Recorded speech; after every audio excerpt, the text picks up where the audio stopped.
Hello everyone, welcome to निर्णय IAS. In the last part हमने पहले ही डिस्कस कर लिया है आर्ट एंड कल्चर के 2025 के तीनों मेंस क्वेश्चन को। Now in this part I am going to discuss with you the four questions that came from modern, post independence and world history. So art and culture के questions को हमने कर लिया है और अब हम बात करने जा रहे हैं आधुनिक भारत के बारे में, आपके 1947 के बाद के पोस्ट इंडिपेंडेंस इंडिया के बारे में और विश्व इतिहास के बारे में। चार सवाल आए जिसमें मैंने पहले भी फर्स्ट रिएक्शन में कहा कि दिस पर्टिकुलर क्वेश्चन जो मॉडर्न हिस्ट्री से पहला क्वेश्चन आया था, the ethos of civil service in India stand for the combination of professionalism with nationalistic consciousness elucidate. देखो ये सवाल मैं बार बार कहूंगा, ये मॉडर्न का नहीं, ये मेनली गवर्नेंस का सवाल है। ये गवर्नेंस में आपसे पूछा जाता है और में आपका एक पूरा टॉपिक ही है role of civil services in India, जहां पे ये आपको पढ़ाया जाता है। बट देन चूंकि ये पेपर वन में आ गया, हम लोग इसको अभी मॉडर्न में कंसिडर कर रहे हैं, तो एक पहले तो एक अच्छा सा इंट्रोडक्शन दे दीजिए सिविल सर्विस के बारे में। बता दीजिए कि भाई they are considered as the steel frame as far as the country is concern, steel frame of governance is concern. Now इनके इथोस के बारे में दिया गया है combination of professionalism with nationalistic consciousness. So ये दोनों तो हैं ही, बट देन इनके साथ आप एफिशिएंसी को भी जोड़ सकते हैं। Now if we come to the body, चूंकि हिस्ट्री से मैं जोड़ना चाह रहा हूं तो आई विल कम अबाउट कि भाई किस तरह सिविल सर्विस एक्ट 1861 आया। उसके बाद पहली बार एक भारतीय सत्येंद्र नाथ टैगोर सिविल सर्विसेज का एग्जाम निकालते हैं। बाद में आरसी दत्त हैं, एसएन बनर्जी हैं। So guys you can mention about certain names जो उस दौर में आपके सिविल सर्वेंट्स बने। नाउ यू कैन से कि इन लोगों के आने से हमारे सिविल सर्विस में एक नेशनलिस्टिक जो डायमेंशन है दैट स्टार्टेड टू कम। इससे पहले ये यहां पर नहीं था।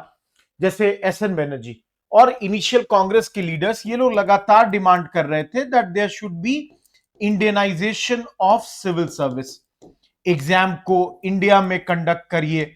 This was a big big demand. Age बढ़ाइए, क्योंकि लिट्टन के वक्त आपने पढ़ा है the age had been brought to 19। So this you can write. Now guys, आप अगर चाहें तो यहां पर कुछ कमीशंस जैसे इस्लिंगटन है, ली है, एचिंसन है, आप इनके बारे में भी मेंशन एक एक लाइन या एक लाइन में इन कमिटीज के बारे में आप बता सकते हैं कि हाउ एचिंसन फॉर एग्जांपल इसको इन्होंने कोवेनेंटेड और अनकोवेनेंटेड टर्म्स को ड्रॉप किया and they brought the Indian civil service these words. Islington ने कहा एग्जाम इंडिया इंग्लैंड दोनों में करा दीजिए। ली ने कहा कि एक पब्लिक सर्विस कमीशन की जरूरत पड़ेगी। सो if you want you can mention about that. Now again I am saying this is more a question of governance. तो अब जरा आ जाइए प्रोफेशनलिज्म की बात करते हैं। How do we know professionalism in civil service? तो भाई सबसे पहली बात, आप जिस एग्जाम की तैयारी कर रहे हैं यूपीएससी, इसमें रिक्रूटमेंट शुरुआत में आपको पता है बिफोर 1853 भाई भतीजावाद था। आपके चार्टर एक्ट ऑफ 1853 के पहले जिसने भी अपने क्लोज लोगों को नॉमिनेट कर दिया, that was the case. But then 1853 के बाद क्या हो गया? मेरिट बेस्ड एग्जाम हो गया। जिनमें मेरिट है एग्जाम निकालिए एंड कॉम्पिटेंस के हिसाब से आप इंटर कर सकते हैं। देन लबासना के बारे में कह दीजिए कि भाई यहीं पे तो आपको क्या मिल रहा है? ट्रेनिंग मिल रहा है। सो प्रोफेशनलिज्म के लिए ट्रेनिंग बहुत ज्यादा इंपॉर्टेंट है। तो ये पॉलिसी एनालिसिस हो गया, एडमिनिस्ट्रेशन हो गया, लॉ इन्फोर्समेंट है, ये सब आपको यहां मिलता है। Now if you come to the second part, nationalistic consciousness पे आ जाइए। So you can mention about the fact that colonial era में जो भी हुआ, पोस्ट इंडिपेंडेंस जब हमारे पास आजादी के बाद जो यहां पे सिविल सर्वेंट्स हैं वो कॉन्स्टिट्यूशन के आइडियाज जैसे जस्टिस का आइडिया है, इक्विटी का आइडिया है, इसको दे इम्ब्रेस, इक्वालिटी को, वेलफेयर को दे embrace. they become the agents who will bring socio-economic changes as far as our society is concerned. तो socio-economic changes में ये लाने के लिए they are the agents. And इन दोनों चीजों का, that is professionalism and civil service and national consciousness का, अगर आप कॉम्बिनेशन देखिए इन प्रैक्टिस, आप किसी भी भारत के गवर्नमेंट के स्कीम्स की बात यहां कर दीजिए, जैसे वेलफेयर स्कीम्स की बात कर देते हैं, मनरेगा की बात कर दीजिए, डिजिटल इंडिया की बात कर दीजिए, these all are what they have been brought by the or they have been initiated and implemented by civil services. Of course guys, conclusion में मैं challenge लिख दूंगा कि भाई एक बड़ा challenge ये है कि भाई there is the politicization that is happening. Politicization का एक बहुत बड़ा खतरा है. ओके सॉरी स्पेलिंग गलत है. Politicization का यहाँ पे खतरा है. तो politicization से क्या होगा? Erosion of neutrality हो जाएगी. And that is a big issue. Rest guys, it's good. And again steel frame hai. So this is again 10 marks ka 150 question, 150 words, more than sufficient. Next question guys, Mahatma Jyotiba Phule के बारे में, कि फुले जी जो हैं अपने writing से इन्होंने समाज के तमाम क्लासेस को टच किया. अब गाइस जैसे इनकी राइटिंग्स गुलामगिरी है, सार्वजनिक सत्य धर्म है. अब गई इन्होंने समाज के किन वर्गों को टच किया? जैसे जो सबसे ऑप्रेस्ड है, दलित हैं, जो वुमेन है, इनको इन्होंने टच किया. अब दलित जो है, आपको पता है यहां पर इनका जो मूवमेंट है वो एंटी ब्राह्मणिकल मूवमेंट है.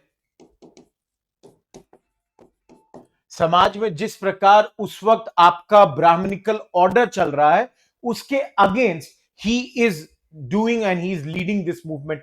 तो इसके लिए इन्होंने किताब लिखी गुलामगिरी, नाम से ही क्लियर है गाइस, स्लेवरी.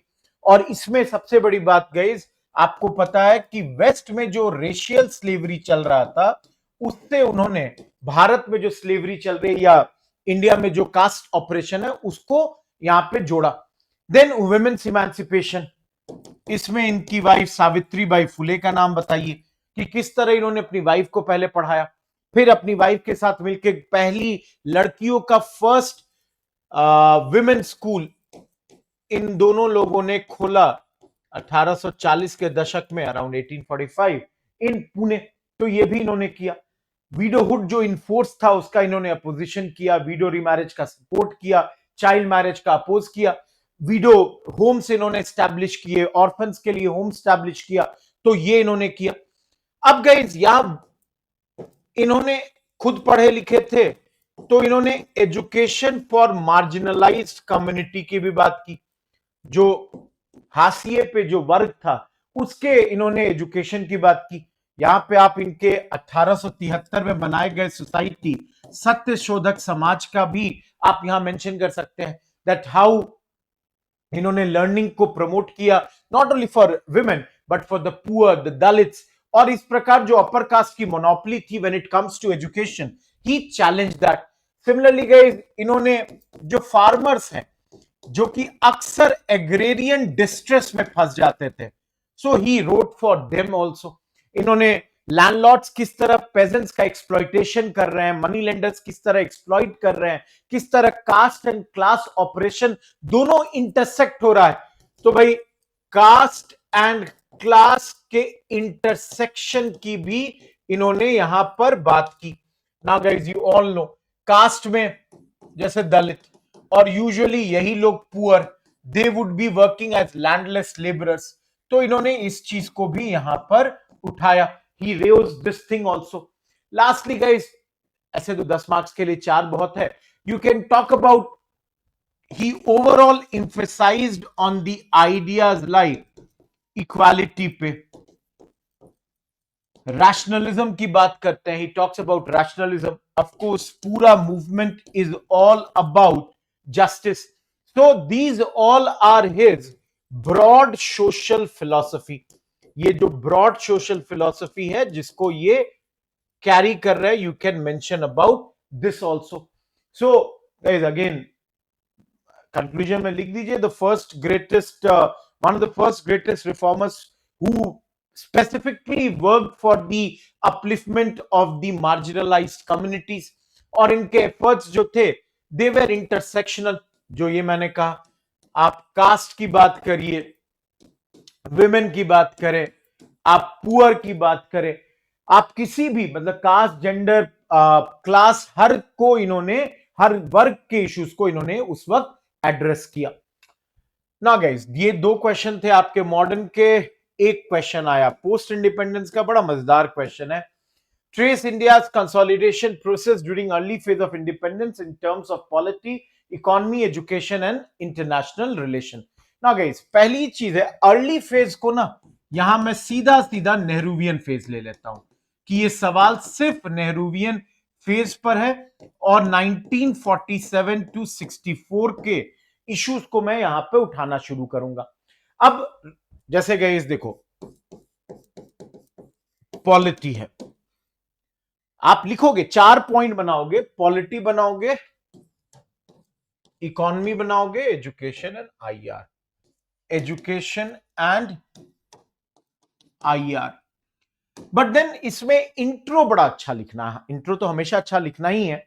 तो मैं तो इंट्रो में यहां पर आपके जवाहरलाल नेहरू के ट्रिस्ट विद डेस्टिनी स्पीच से शुरू करूंगा और उससे शुरू करूंगा कि भाई क्या हमने 47 की बात की जा रही है, तो आजादी तो बस इंडिपेंडेंस वाला मूवमेंट जो है नेहरू के स्पीच से सिंबलाइज करके मैं शुरू करूंगा.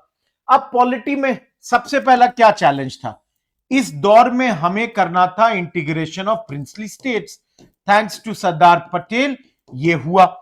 ठीक है, जो भी आपके 550 प्लस स्टेट्स थे उनको हमने एक जगह मिलाया. सिमिलरली गाइस, आपके कुछ एरियाज थे फ्रांस और पोर्चुगल के पास. तो किस तरह बाद में, भाई पटेल साहब तो मर गए 1950 में, लेकिन किस तरह इन दोनों को भी हमारे साथ टिल 1961 हमारे साथ मिलाया गया. ना गाइस, इसी वक्त कॉन्स्टिट्यूशन अडॉप्ट हुआ 1950 में. 26 जनवरी जो हमारा है कॉन्स्टिट्यूशन हमारा अडॉप्ट हुआ, हम पार्लियामेंट्री डेमोक्रेसी बन गए. लास्ट इसमें बता दूंगा कि भाई रीऑर्गेनाइजेशन ऑफ स्टेट्स का भी दौर चला और इसमें धार कमीशन, जेवीपी, फजल अली वाला तीनों लाइन लिख दूंगा. फजल अली पे बता दूंगा कि 1956 में किस तरह रीऑर्गेनाइजेशन हुआ और एक लाइन आंध्रा पे भी लिख दूंगा कि पोट्टी श्रीरामुलु के हंगर स्ट्राइक के कारण क्या हुआ यहां पे. So I would definitely mention this. ना गाइस, अगर देखो तो इस वक्त लैंग्वेज डिस्प्यूट भी बहुत था, बट लैंग्वेज डिस्प्यूट जो है वो नेहरू के बाद तक चलते रहा till the times of madam Indira Gandhi. तो मैं यहां पे उसको छोड़ रहा हूं because anyways I have enough points. मैं इकोनॉमी में आ जाऊंगा. अब नेहरू आपको पता है रशियन रिवॉल्यूशन से बहुत ज्यादा इंस्पायर्ड थे, तो वहां से जो चीज इनको समझ में आई, जैसे मिक्स्ड इकोनॉमी, 5 ईयर प्लान जो कि प्लानिंग कमीशन के थ्रू होगी, एग्जीक्यूट होगी, उसकी बात इन्होंने की. अब यहां पे 5 ईयर प्लान पे पहले और दूसरे प्लान की जरूर बात कर दूंगा कि पहले प्लान में एग्रीकल्चर पे फोकस हुआ, दूसरे प्लान में इंडस्ट्री के बारे में फोकस हुआ. मिक्स्ड इकोनॉमी में बता दूंगा डेफिनेटली कि यहां पे ज्यादा हद तक स्टेट कंट्रोल की बात रही. रही बात आपके प्लानिंग कमीशन की, आप पीएसयूज की बात कर दीजिए. सो you can talk about this. First again चाहता तो यहां ग्रीन रिवॉल्यूशन ला सकता था, but that is more towards the time of Shastri era, तो उसको मैं यहां नहीं लाऊंगा, इतना मेरे लिए काफी है. अब एजुकेशन एंड सोशल डेवलपमेंट की बात करते हैं. भाई एक कंट्री जिसकी 15% आबादी मात्र लिटरेट थी, उसको इस पे बहुत ज्यादा काम करना था, एवरीबडी नोज. तो भाई कई सारे एजुकेशन के नए इनिशिएटिव्स शुरू किए गए, जैसे university grants commission, university education committee, ये सब आपके बनाए गए. आपके राधा कृष्णन कमिटी, मुदलियार कमिटी, इनका फॉर्मेशन यहां पे हुआ. मुदलियार वाज अराउंड 52 जो सेकेंडरी एजुकेशन कमीशन था, और इनका यूनिवर्सिटी एजुकेशन कमीशन. ना जब भी इनकी बात एजुकेशन की बात होगी तो मौलाना आजाद की बात होगी, एजुकेशन मिनिस्टर थे उस दौर के. कैसे उस वक्त आपके कई सारे प्रोमिनेंट आईआईटीज का फॉर्मेशन हुआ, आईएम्स का फॉर्मेशन, मैनेजमेंट के बेस्ट कॉलेज, आईआईटीज के बेस्ट जो पुराने वाले हैं, पुराने ओरिजिनल एम्स जो हैं, ये सब यहां पे बने, जो कि रिफ्लेक्ट करता है कि टेक्निकल और हायर एजुकेशन पे हमारा फोकस था। So the whole idea at this moment was कि साइंटिफिक टेम्पर पे यहां पर हम लोगों ने फोकस किया। लास्ट है आपका इंटरनेशनल रिलेशंस, कुछ कहना ही नहीं है। नेहरू नाम के, जिसको कहेंगे ना, ही वॉज द पाइनियर। तो कोल्ड वॉर के वक्त इन्होंने कोल्ड वॉर के दोनों साइड को ना ज्वाइन करके he went ahead with the नाम थिंग। इन्होंने डीकोलोनाइजेशन के लिए हर जगह लोगों को सपोर्ट किया। उस वक्त एपाथाइड जो साउथ अफ्रीका में प्रैक्टिस होता था, उसको इन्होंने टोटली अपोज किया। इन्होंने एशियन सॉलिडारिटी दिखाई बांडुंग में। This Asian solidarity had been shown over there. And lastly, I will definitely talk about यहाँ पे जो हमारे wars हुए आईआर में, 1948 जो पाकिस्तान के साथ हुआ and 1962 जो चाइना के साथ हुआ। Now, everyone, just let me show you one thing. See, if I go to Tryst with Destiny, अगर मैं इस ट्रिस्ट विद डेस्टिनी वाले स्पीच को देखूं, just a second everyone,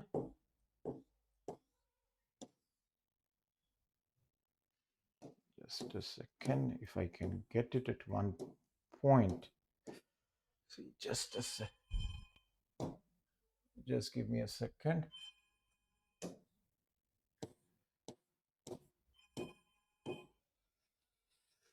I'll just try to search an image of this. That's better. I'm not getting an image जहां पे ये पूरा लिखा हुआ मिल जाता। See, okay. Now guys, इसके पहले लाइन में देखो, long years ago we made a tryst with destiny and now the time comes when we shall redeem our pledge not wholly or in full measure but very substantially. और उसके बाद at the stroke of midnight hour. So guys, अगर मैं होता ना तो इस question के इंट्रोडक्शन में लिखता at the stroke of midnight hour when the whole world was sleeping, India was awake to life and freedom and was awake to the challenges that lay in the field of, जो 4 point आपसे पूछा गया, in the field of education, in the field of IR, in sub polity, etc., etc. Now guys, conclusion में I would have definitely gone and written, the achievement we celebrate today is but a step, an opening of opportunity to the greater triumphs and challenges. ये जो line है ना, इसको मैं conclusion में ले लेता कि भाई whatever was done during the early phase was a great opportunity, was a great success for us, but then a lot had to be done. अभी भी और बहुत कुछ बाकी था which we would be achieving in the next, आज 2025 है, 60 years, 64 के बाद के आपके 60 years में. So I would have mentioned that. Last question जो हिस्ट्री से आया, that was of world history. Good, एक क्वेश्चन आ गया. And the great thing is कि फ्रेंच रिवॉल्यूशन से आया. फ्रेंच रिवॉल्यूशन से कई बार आपके सवालों को बिल्कुल इग्नोर किया गया, हार्डली 1-2 सवाल आया है आज तक. सो गाइज, इंट्रोडक्शन में बताइए, ये जो मूवमेंट हुआ 1789 में, ये वाटरशेड है, टर्निंग पॉइंट है when it comes to world history. ना सिर्फ फ्रांस को ट्रांसफॉर्म किया गया, बल्कि कंटेम्पररी वर्ल्ड को, उस वक्त जो आपका वर्ल्ड है उसको ट्रांसफॉर्म किया गया, और आज तक उसका इंपैक्ट हम लोगों को देखने को मिलता है. कहां पे दिखता है? जैसे लिबर्टी, इक्वालिटी, फ्रेटर्निटी, ये 3 चीजें आपकी फ्रेंच रिवॉल्यूशन से, ये जो तीनों आइडियल से ये आते हैं ना गाइस. बाद में जब यूनिवर्सल डिक्लेरेशन हो रहा था ह्यूमन राइट्स का in 1948, all these 3 things were incorporated in that. तो इन वैल्यूज ने universal declaration of human rights 1948 को टोटली डेफिनेटली इंफ्लुएंस किया, और पूरे वर्ल्ड में जो आपका स्ट्रगल चल रहा है ऑथोरिटेरियनिज्म के खिलाफ, डिस्क्रिमिनेशन के अगेंस्ट, वो चलते रहा. सिमिलरली गाइस, अधिकतर जगह मूवमेंट चले, these movements were for popular sovereignty and people have fought for democracy. कई जगह पे मोनार्की को हटाया गया, मोनार्की नहीं चाहिए थी, ठीक है। सो रिजोल्यूशन ने स्टैब्लिश कर दिया इस that sovereignty rest with the people, it does not rest with the monarchy. और आज तक modern constitutionalism, representative democracy, in fact हमारा कॉन्स्टिट्यूशन, हर कुछ has definitely been inspired by that, no doubt about that. Third, क्या इस कॉन्स्टिट्यूशन की बात की है, चलिए भाई हम पॉइंट ले लेते हैं इसी से। सेक्युलरिज्म की बात करिए, रैशनलिज्म की बात करिए, ये भी हमें फ्रेंच रिवॉल्यूशन से मिलता है। यहां पे फ्रेंच रिवॉल्यूशन में जिस तरह चर्च, ऊपर वाले जो तबके हैं उनको हमने, चर्च के हेजेमनी को we had question, we promoted secularism, हम रैडिकल थॉट को प्रमोट कर रहे हैं, we are talking about the freedom of conscience. So इससे क्या हुआ, these were very very important principles, these were vital principles एक समाज के लिए, एक सोसाइटी के लिए, एक प्लूरलिस्टिक सोसाइटी के लिए। These are very very important principles जो यहां पर अडॉप्ट किए गए। सो आज भी क्वेश्चंस उठते हैं, डिबेट्स चलते हैं, religion, state, but then a lot of that can be traced, questions, answers to this revolution. Of course fourth point में मेंशन कर दीजिए social justice. Now you all know everyone कि यहां पर जो ऊपर के दोनों वर्ग थे, फ्यूडल प्रिविलेजेस को खत्म किया गया, मेरिटोक्रेसी को प्रमोट किया गया।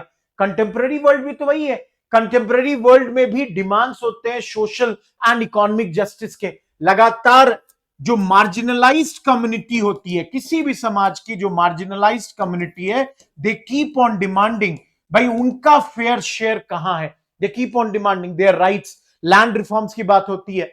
लास्टली गाइज, ग्लोबल नेशनलिज्म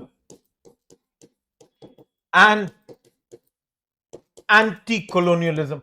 भाई नेशनलिस्ट मूवमेंट्स पूरे यूरोप में चले, कॉलोनीज में चले, सेल्फ डिस्क्रिमिनेशन की बात हुई, आज भी रेसिज्म के खिलाफ, black lives matter, global inequality के खिलाफ, इंपीरियलिज्म के खिलाफ, when we talk about this we take inspiration from this. So हमें बहुत कुछ मिला। सिमिलरली लेसन्स मिले, जैसे उस दौर में जिस प्रकार रेन ऑफ टेरर चलाया गया, गिलेटिन करके 50,000 लोगों को मार दिया गया विद इन अ मंथ और so, within few months. So वो चीज हमें दिखाता है कि इनटॉलरेंस के खिलाफ we should raise our voice today also. Concentration of power नहीं होना चाहिए। एक्सट्रीमिज्म का डेंजर क्या है?